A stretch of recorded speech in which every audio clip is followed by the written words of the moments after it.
described Vice President Kamala Harris as a progressive.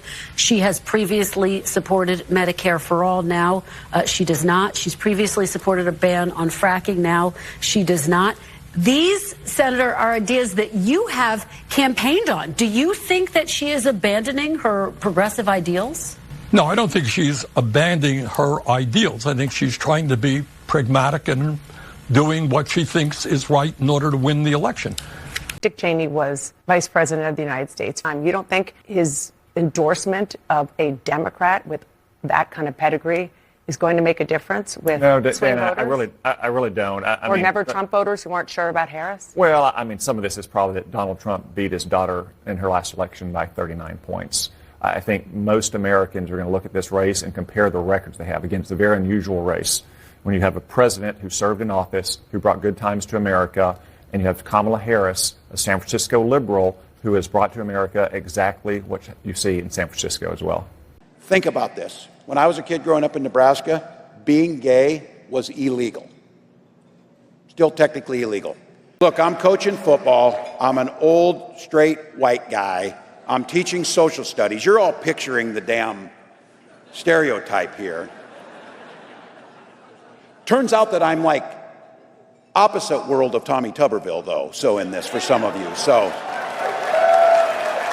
she's so wrong on the issues that Americans care about, and she has a terrible track record to talk about. Donald Trump has a good story to tell. He shows up at this debate from a position of strength. She shows up from a position of weakness. The administration that she is totally responsible and accountable for has been an abysmal failure. The economy is bad. Inflation has skyrocketed. You go to any grocery store or gas station as a family, as an American, you're feeling the failures of this administration. She doesn't get to run away from that. You look at the crisis at the border. They have opened it wide up, allowing millions of people to come in. They don't know who they are, where they're going, or what they're coming for.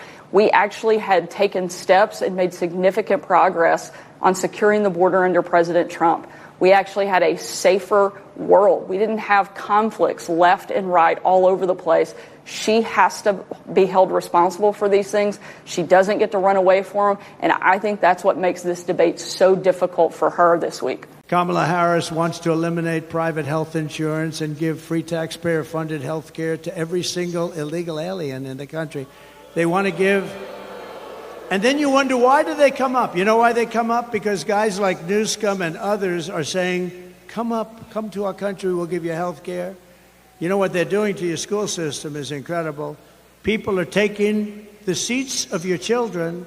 Your children can't go to school, and you have people taking their seats that don't speak a word of English, come from a foreign country, and your kids aren't getting educated. Your kids are not getting educated. They're considered like secondary citizens. And this is Kamala and Joe to a lesser extent. Look, Joe's lost. Forget him. By contrast, I'm going to keep the Affordable Care Act unless we can do something much better. We'll keep it, but we can do much better. It's too expensive for the people. They can't afford it. It's lousy health care. If we can do something better, we're working on it. If we can do something better, but we will never let anybody touch it unless we have something better. We're going to deliver lower prices, lower drug costs, and new options that will dramatically reduce the crushing burden on all American patients. And Kamala and Crooked Joe, they try and take credit for $35 insulin, but I was the one that did the $35 insulin, not them.